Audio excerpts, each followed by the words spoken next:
ఆంధ్ర యూనివర్సిటీలో బీఈడీ విద్యార్థి మణికంఠ మృతిపై ఆందోళనలు ఉధృతమయ్యాయి. మెయిన్ గేట్ వద్ద ఆందోళన చేసిన విద్యార్థులు ఒక్కసారిగా వీసీ కార్యాలయాన్ని ముట్టడించారు.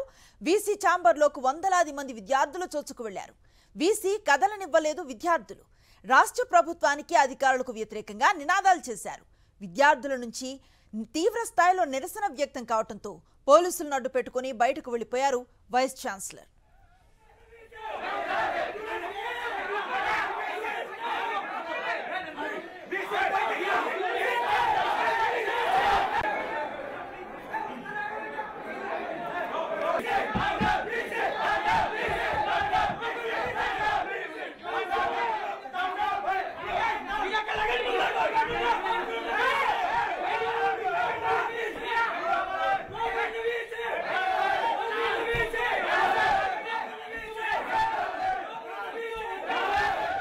ఆంధ్ర యూనివర్సిటీలో బీఈడీ విద్యార్థి మణికంఠ మృతిపై ఆందోళనలు ఉధృతమయ్యాయి. మెయిన్ గేట్ వద్ద ఆందోళన చేసిన విద్యార్థులు ఒక్కసారిగా వీసీ కార్యాలయాన్ని ముట్టడించారు. వీసీ ఛాంబర్లోకి వందలాది మంది విద్యార్థులు చొచ్చుకు వెళ్లారు. వీసీని కదలనివ్వలేదు విద్యార్థులు. రాష్ట్ర ప్రభుత్వానికి అధికారులకు వ్యతిరేకంగా నినాదాలు చేశారు. విద్యార్థుల నుంచి తీవ్ర స్థాయిలో నిరసన వ్యక్తం కావడంతో పోలీసులను అడ్డుపెట్టుకుని బయటకు వెళ్లిపోయారు వైస్ ఛాన్సలర్.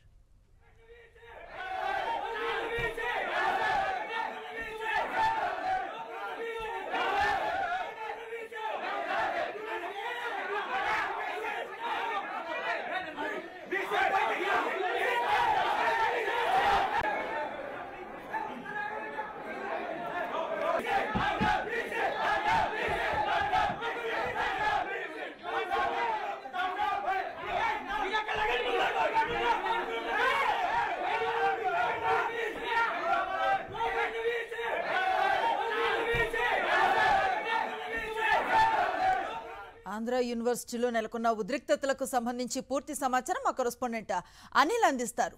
అనిల్,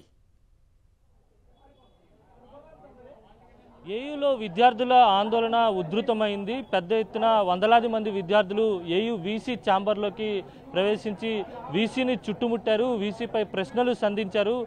బీఈడీ విద్యార్థి మణికంఠ మృతిపై అనేక అనుమానాలు ఉన్నాయి. ఆక్సిజన్ అందకే చనిపోయాడని విద్యార్థులు ఆరోపిస్తున్నారు. ప్రస్తుతం వీసీ తప్పించుకుని ఇక్కడి నుంచి వెళ్ళిపోయేటువంటి ప్రయత్నం చేశారు. పోలీసులను అడ్డుపెట్టుకుని తన కారులో వెళ్ళిపోవడం జరిగింది. విద్యార్థులంతా కూడా వీసీ కార్యాలయం ముందు బైఠాయించి నిరసన వ్యక్తం చేస్తున్నారు. వందలాది మంది విద్యార్థులు పెద్ద ఎత్తున ఇక్కడికి తరలి వచ్చినటువంటి పరిస్థితి. అలాగే ఉదయం నుంచి కూడా ఆందోళన కొనసాగిస్తూ ఉన్నారు. ఉదయం నుంచి కూడా తక్షణమే వీసీ సమాధానం చెప్పాలి, కారణమైనటువంటి వారిపై చర్యలు తీసుకోవాలని డిమాండ్ చేస్తూ ఉన్నారు. ప్రస్తుతం మనతో పాటు ఉన్నారు, మాట్లాడదాం. మీరు చెప్పండి, అసలు ఇక్కడ ఉన్నటువంటి అధికారుల తీరుని ఏ విధంగా గమనించాలి? ఆక్సిజన్ అందకే మణికంఠ చనిపోయాడనే ఒక ప్రధానమైనటువంటి ఆరోపణ ఉంది. దానిపై మీ అభిప్రాయం ఏంటి? మీకున్న సమాచారం ఏంటి? మీ డిమాండ్స్ ఏంటి? మణికంఠ క్లియర్గా ఆక్సిజన్ అందుకే చనిపోయిన విషయం అందరికీ తెలుసు. ఎందుకంటే మార్నింగ్ తీసుకెళ్ళిన స్టూడెంట్స్ అందరం కూడా మేము ఎక్కడ ఉన్నాం స్టూడెంట్స్, కానీ యాజమాన్యం అదే కప్పు పెట్టడానికి ఇప్పటికీ కూడా ఒక స్పష్టమైన తీరు అనేది యాజమాన్యం నుంచి లేదు. మేము మార్నింగ్ నుంచి విద్యార్థులు అంతమంది వచ్చి అంటే వీసీ గారు ఒక సమాధానం చెప్పిన పరిస్థితి కూడా లేదు. మేము అడుగుతుంది మా డిస్పెన్సరీని కూడా అభివృద్ధి చేసి ఖచ్చితంగా భవిష్యత్తులో ఇలాంటి ఘటనలు మళ్ళీ తిరిగి పునరావృతించుకోకూడదు కదా. ఇప్పటికీ వీసీ గారు ఎటువంటి సమాధానం చెప్పకుండా ఇక్కడ నుంచి బయలుదేరారు. ఆయన ఇక్కడ నుంచి తప్పించుకునే ప్రయత్నం చేశాడు ఆయన.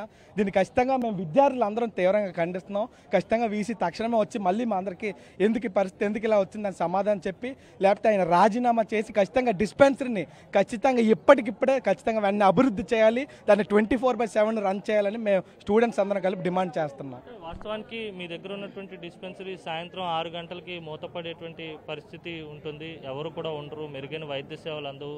అలాంటి సదుపాయాలు లేకనే మణికంఠ చనిపోయాడు అనేది.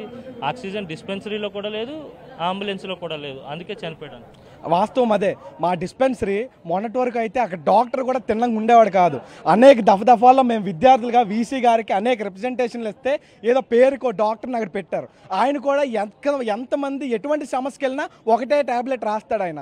ఎంతమంది వేలాది మంది విద్యార్థులు ఇక్కడ యూనివర్సిటీలో చదువుతున్నప్పుడు, హాస్టల్లో రాత్రులు ఇక్కడ ఉంటున్నప్పుడు అర్ధరాత్రి సడన్గా ఎవరికైనా ఏదైనా జబ్బు కానీ సడన్గా మెడికల్ ఎమర్జెన్సీ వస్తే డిస్పెన్సరీకి వెళ్తే అక్కడ ఎవడు ఉండడు. 6 గంటలకి తాళం వేసి అందరూ పోతారు. ఒకళ్ళు ఉన్న అయినా కూడా 6 గంటల వరకు ఎవడు పట్టించుకునేవాడు ఉండడు. ఒకే ఒక డాక్టర్, ఆయన కూడా రిటైర్ అయిపోయిన ఆయన ఎంతకని సర్వీస్ చేస్తాడు. ఖచ్చితంగా వెంటనే డిస్పెన్సరీలో ఈ నర్సుల్ని అలాగే డాక్టర్లు అందరూ కూడా తక్షణమే భర్తీ చేయాలి. 100 ఏళ్ల చరిత్ర కలిగిన యూనివర్సిటీలో ఇలాంటి పరిస్థితులు, ఇలాంటి దారుణమైనటువంటి పరిస్థితులు ఉండడం అనేది ఎక్కడా కూడా లేదు. 100 ఏళ్ల చరిత్ర అంతా కూడా మంటగలిసిపోయేటువంటి పరిస్థితి ఉంటుంది. కనీసం ఆక్సిజన్ కూడా అందించలేనటువంటి పరిస్థితులు అధికారులు, ప్రభుత్వం ఉందని భావించారు. ప్రస్తుతం ప్రభుత్వం అయితే అదే చేస్తుంది. ఈ మన యూనివర్సిటీని పూర్తిగా నాశనం. ఈ అంశమనే కాదు, ఎటువంటి విద్యార్థుల సమస్యలు ఉన్నా కూడా వాటిని కూడా ఏటిని పరిష్కారం చేయకుండా 100 ఏళ్ళు అంటున్నారు. చూస్తుంటే విద్యార్థులందరికీ ఇటువంటి సమస్యలు మిగులుతున్నాయి తప్ప అభివృద్ధి లేదు, ఏది నాణ్యత లేదు, హాస్టల్ ఫుడ్ బాగోదు, మెస్ బాగోదు, అనేక సమస్యలు తప్ప యూనివర్సిటీ అయితే ఏ విధంగా కూడా తినగలేదు. మీరు చెప్పండి, వీసీ సమస్యలు చెప్పినప్పటికీ కూడా పట్టించుకోకపోవడం, దాదాపు ఏడాదిన్నర కాలంగా మీరు పూర్తిగా రిప్రజెంటేషన్స్ ఇస్తూనే వస్తున్నారు, కానీ ఎక్కడ క్షేత్రస్థాయిలో సమస్యల పరిష్కారం అనేది కనపడటం లేదు. అధికారుల తీరేలా అది వీసీ నిర్లక్ష్యం అని చెప్పొచ్చు మనం. అది సో వీసీ గారు ఇప్పుడు వాళ్ళ పేరెంట్స్కి బాడీ ఇవ్వడం అని చెప్పి వెళ్ళిపోయారు. సో వీసీ గారు వచ్చేంతవరకు మేము ఇక్కడ దాకానే ఉంటాము, గొంతుకు రావట్లేదు చేయడం వల్ల. సో ఇది మన పై అధికారుల వరకు తీసుకెళ్తాం. హెల్త్ మినిస్టర్ గారికైనా సరే, లేదా పై సీఎం వరకైనా వెళ్ళాలి. అందరూ మన మీద రియాక్ట్ అవ్వాలని కోరుకుంటున్నాం మనం. సో పై స్టేట్ వరకు వెళ్ళాలి, సీఎం వరకు వెళ్ళాలని కోరుకుంటున్నాము. ఇది 100 సంవత్సరాలు చేరుతున్నప్పుడు ఎందుకు ఉపయోగం లేదు కదా. సో అది అందరి వరకు వెళ్తేనే మేము కోరుకుంటున్నాం. మీరు చెప్పండి, 100 ఏళ్ల చరిత్ర కలిగిన ఆంధ్ర విశ్వవిద్యాలయంలో కనీసం ఆక్సిజన్ కూడా అందించలేనటువంటి దయనీయ పరిస్థితి రావడం ఏ విధంగా చూడాలి? గతంలో కంటే ఈ వీసీ వచ్చిన తర్వాత వందల సంఖ్యలో సమస్యలు ఉన్నాయి. విద్యార్థులుగా, విద్యా సంఘాలుగా అనేక మార్లు మేము వీసీ దృష్టికి తీసుకెళ్ళిన సరే ఎటువంటి రెస్పాండ్ లేదు. ఆ రెస్పాండ్ లేకపోవడంతో ఈరోజు ఒక విద్యార్థి చనిపోయే పరిస్థితి వచ్చింది. ఆ విద్యార్థికి ఆ విద్యార్థి చనిపోవడం గల కారణం ముఖ్యంగా వీసీ అని చెప్పేసి మేము ఆ విద్యార్థులుగా మేము తెలియజేస్తున్నాం. తక్షణమే దీని నైతిక బాధ్యత వహించి వీసీ రాజీనామా చేయాలి. ఏదైతే గత 100 ఏళ్ల చరిత్రలో అనేక రకాల ఆర్భటాలు చేసుకుంటూ ఉన్నారు తప్ప విద్యార్థుల సమస్యలు పరిష్కారం చేసే విధంగా ఈ వీసీ కానీ యూనివర్సిటీ యాజమాన్యానికి ఎక్కడ పట్టించుకునే పరిస్థితి లేదు.